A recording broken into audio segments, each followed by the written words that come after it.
Então, boa tarde a todos.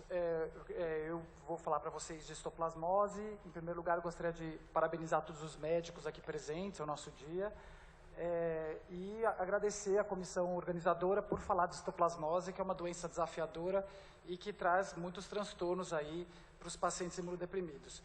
Eu fiquei com o tema de novos cenários clínicos e estratégias diagnósticas e o que me veio primeiro na cabeça foi que, na verdade, nós temos antigos problemas ao invés de novos cenários nessa micose. Aqui estão meus conflitos de interesse e eu organizei uma agenda. Então, com relação à importância, a gente já começa a ver aqui no gráfico que a histoplasmose é uma doença que ela é endêmica aqui no nosso país. A gente vê algumas áreas em destaque, que é no Mato Grosso, na região do Nordeste, onde são áreas que a gente vê que a histoplasmose tem uma frequência, uma prevalência maior, chegando até maior que 41%, isso pensando em histoplasmina. Quando a gente avalia o principal diagnóstico diferencial da histoplasmose, a gente vai se confrontar com a principal doença granulomatosa que nós temos no nosso meio, que é a tuberculose.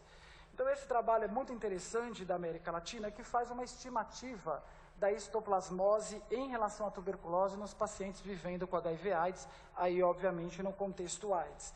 E o que a gente vê é que nas áreas onde tem bastante infecção, aí por histoplasmina positivo, e a incidência de doença é grande, em relação especialmente aí falando em AIDS, a mortalidade, de acordo com os contextos, vai ser tão importante quanto a tuberculose. Então, isso remete muito a gente lembrar que existe a histoplasmose. Eu trouxe isso com esse objetivo, de falar que nessas áreas de alta prevalência, a gente pode ter cenários de morte semelhantes entre a histoplasmose e a tuberculose. Mas a mensagem principal desse slide nunca, obviamente, deixe de pensar em tuberculose, mas lembrem que existe a histoplasmose. Então, aqui é para mostrar o retrato do que a gente conhece de histoplasmose no nosso país. A gente depende dos grandes centros e das pessoas em divulgarem sobre a doença. Então, aqui a gente vai vendo as casuísticas, e aqui em São Paulo, o Daniel, que está aqui na monografia dele, mostrou dados paulistas aí para a gente, com uma taxa de incidência de 7,1 casos por mil. Aqui é um compilado dos principais trabalhos em relação à letalidade, e aí eu fiz um comparativo entre dados americanos, Guiana Francesa, Panamá e estudos brasileiros, mostrando que a letalidade pode variar de 7% até 71% no centro brasileiro. E se olhar aqui, a maior parte das taxas maiores estão aqui no Brasil. Então, mostrando que é uma doença que a gente pensa muito pouco, faz pouco diagnóstico e tem alta letalidade. Aqui são alguns compilados de trabalhos com análise multivariada para fatores de risco, morte e prognóstico, e a gente vê aí que a disfunção orgânica, basicamente, que são fatores importantes para levar ao risco de morte, com destaque para anemia e insuficiência renal. Aqui eu listei os principais fatores de risco para a histoplasmose, né? Então, claro que a gente tem de importante fatores epidemiológicos, fatores do hospedeiro e do parasita. E aqui, 3 vezes mostrando, eu coloco os 3 principais. Claro que o nosso contexto HIV/AIDS é o principal, lembrar sempre da associação com os inibidores, os anti-TNF e os transplantados de órgão sólido. Falar um pouco do agente etiológico. Então, o histoplasma é um fungo dimórfico, então aqui, como eu mostro para vocês, na temperatura corpórea, ele se encontra na forma de levedura, na temperatura ambiente, na forma miceliana. A espécie principal é o histoplasma capsulatum, variedade capsulatum, ou seja, mas ele não produz cápsula, isso é um nome clássico. Tem uma diversidade genética, mostrando aí que existem variedades moleculares que podem estar relacionadas com região geográfica. Com relação à classificação clínica, nós temos a histoplasmose pulmonar, tem as outras também, mas o motivo daqui são os pacientes da forma disseminada progressiva, dos quais pacientes com AIDS é a realidade do nosso país. Aqui, só para mostrar que nós temos uma particularidade da histoplasmose em relação a outros países, o acometimento cutâneo chama atenção, E aqui um compilado de alguns trabalhos comparativos, mostrando que nos Estados Unidos a gente tem cerca de 3% de acometimento cutâneo, e no Brasil, acometimento bem maior, ao redor de 30%, 60% ou às vezes mais por cento dos casos. Então aí gera uma questão, será que nós temos uma variedade molecular diferenciada, uma cepa diferente, virulenta, com tropismo para a pele, ou nós fazemos diagnóstico tardio e esse é um local de disseminação tardio?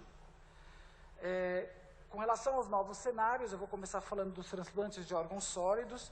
Então, a gente vê que na linha do transplante, os fungos endêmicos, eles fazem parte também, mas com uma prevalência bem baixa em relação aos outros fungos, de 0,1 a 0,5%, correspondendo à maior parte dos pacientes que reativam após uma infecção antiga.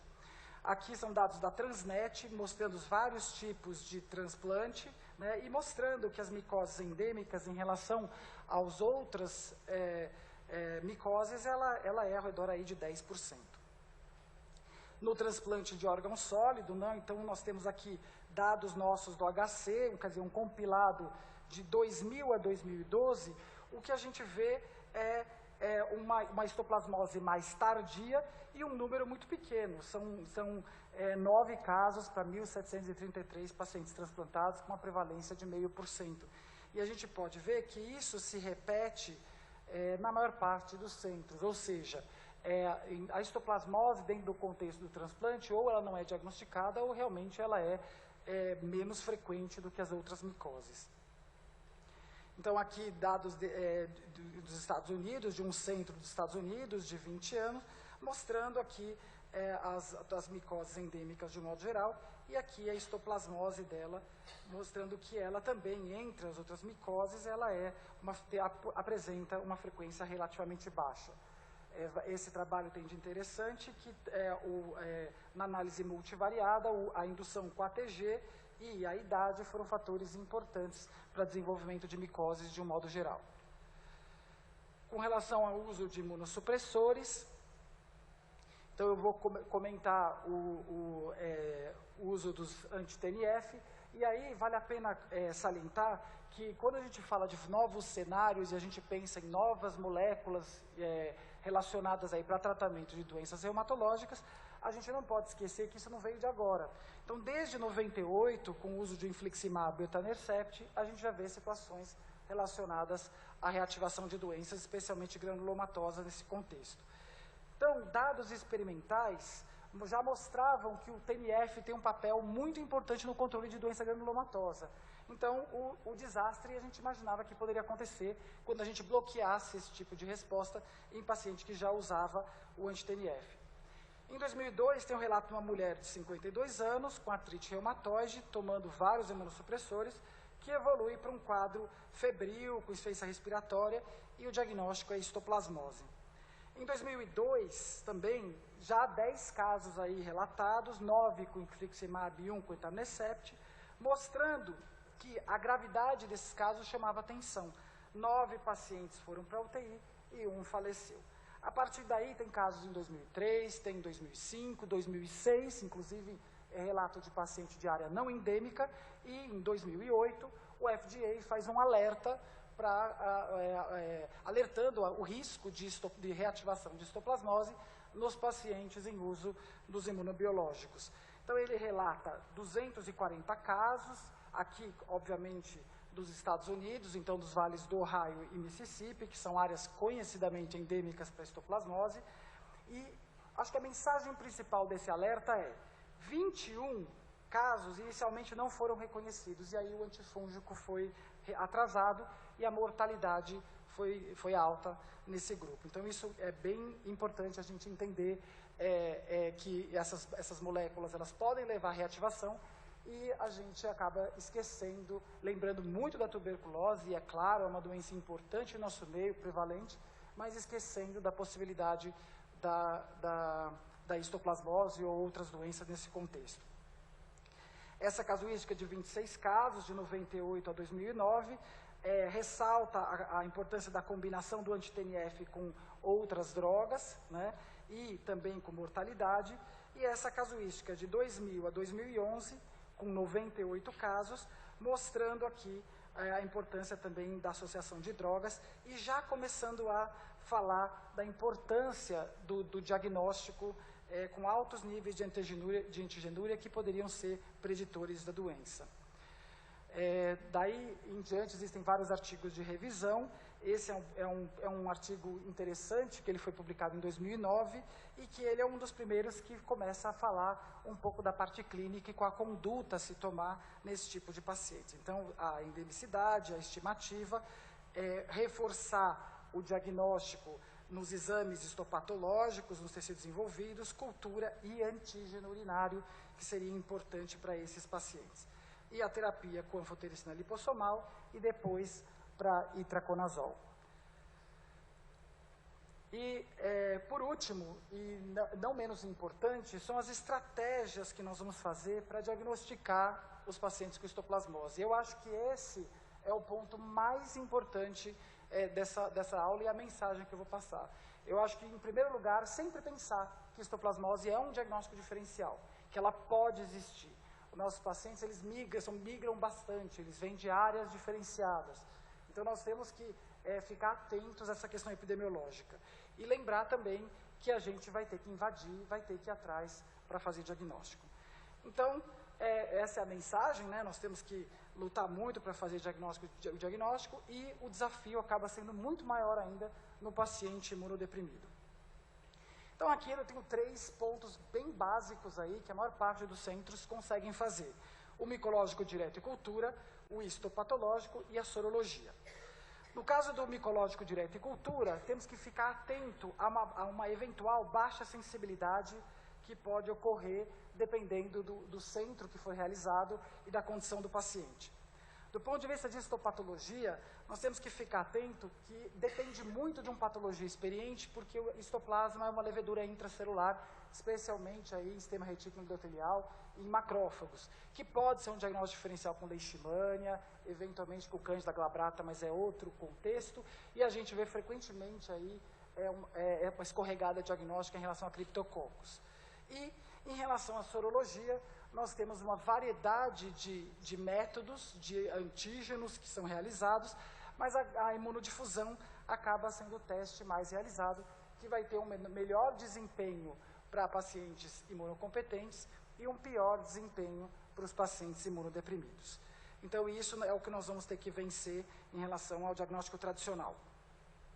Aqui para mostrar dados da professora Maria Irma Seixas Duarte, né, mostrando aqui uma hematoxina eosina, mostrando um citoplasma de macrófago com formas leveduriformes no seu interior. Aqui mostrando a coloração pela prata no grócote, né, mostrando também no citoplasma de macrófagos formas leveduriformes coloradas pela prata no seu interior. E a professora Maria Irma desenvolveu uma imunohistoquímica e a gente vê aqui a marcação em castanho da histoplasmose, confirmando a histoplasmose. Mas os métodos tradicionais, eles não são tão longe de ser o ideal para fazer o diagnóstico de histoplasmose. Então, aí, tem outras técnicas que são descritas, destacando a biologia molecular, eu vou entrar mais em detalhe no futuro, e o desejo de todos aqui, que seria a dosagem da detecção de antígenos, né, especialmente urinário, que invade menos, seria fácil, e a gente poderia ter uma solução muito grande para as dificuldades dos pacientes imunodeprimidos. Só que acontece um problema, né? Nós temos 2 laboratórios hoje em dia que disponibilizam, um não disponibiliza, você tem que mandar para lá, e o outro acaba sendo muito caro, que a gente não tem disponibilidade. Então, é o Miravista e o IME, são os 2 principais. E aí começam os confrontos. Então, esse trabalho brasileiro, que é do grupo do Pascoaloto, de Hoffman e colaboradores, compara o ELISA-IME com o do CDC, que não vai ser mais produzido, e com galactomannan do Plateia. E o que ele vê? Que o IME ou o CDC tem uma alta concordância com alta sensibilidade e especificidade. Quando a gente compara as meta-análises e os trabalhos de urina versus soros, a gente tem resultados semelhantes. Então, até aí, ter um antígeno à disposição seria o ideal. Só que quem acompanha a histoplasmose acompanha uma verdadeira guerra que tem comercial, que tem na literatura, entre esses 2 laboratórios. Então,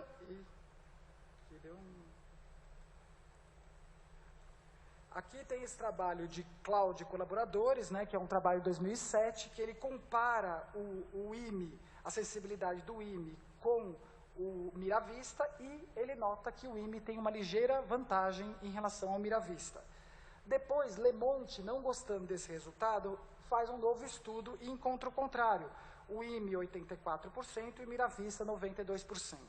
E assim sucessivamente, Thiel e colaboradores faz a mesma coisa e encontra que a sensibilidade do IME seria inferior.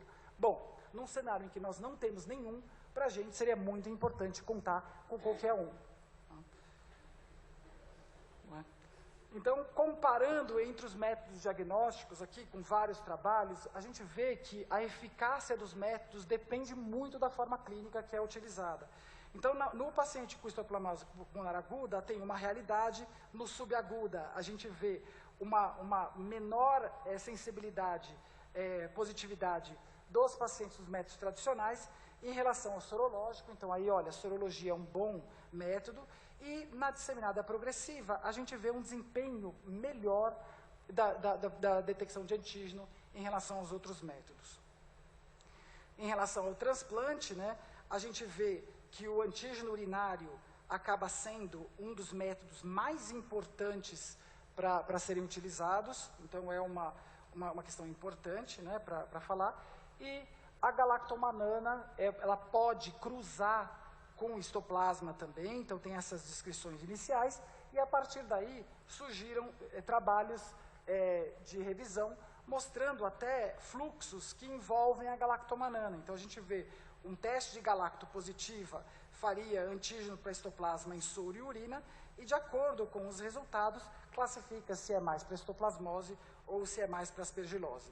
Caso eles sejam positivos aqui, aí, se for maior título de um, seria uma, e menor título de outro, seria o outro. Então, para vocês saberem que a galactomanana, eventualmente, pode cruzar e pode auxiliar em algumas situações. O PCR, infelizmente, ainda carece, olha o alvo molecular ainda é bem diverso, o número de pacientes testados também deixa a desejar, mas poderia ser promissor dentro de um cenário onde a gente não consegue antígeno, teria que testar melhor. Mas a realidade é essa, que é um dado do Daniel Wagner, que está aqui, dado da monografia dele, do Emílio Ribas, onde a gente vai ter que lançar mão dos métodos tradicionais, e aí eu faço um apelo para que a gente investigue e olhe para o paciente. A gente vê paciente que tem lesão cutânea e não tem biópsia, não tem cultura, não tem investigação. Então, essa é uma questão muito importante. Então, do ponto de vista de considerações finais, eu gostaria de dizer que no Brasil o contexto principal ainda é HIV/AIDS. Gostaria de salientar pacientes que vêm do Nordeste, eu acho que isso é muito importante, vêm para São Paulo e a gente muitas vezes pensa em tuberculose e tem que pensar, mas a gente tem que lembrar que no diagnóstico diferencial tem a histoplasmose. É uma doença que carrega aqui no Brasil alta mortalidade, então você vê centros muito bons como Emílio Ribas, quase 40% de mortalidade, então é uma doença que tem que ser enfrentada. Os novos cenários aí estão dependentes de novas drogas que a gente vai conhecer no futuro, elas são lançadas, nós vamos ter que ver qual vai ser esse desafio. O principal problema, que é o antigo problema que eu comecei, é não suspeitar de histoplasmose, atrasar o diagnóstico e o tratamento. E eu dei aula de novas estratégias de tratamento e a maior parte dos centros não tem disponibilidade para esse tipo de ferramenta diagnóstica. Obrigado.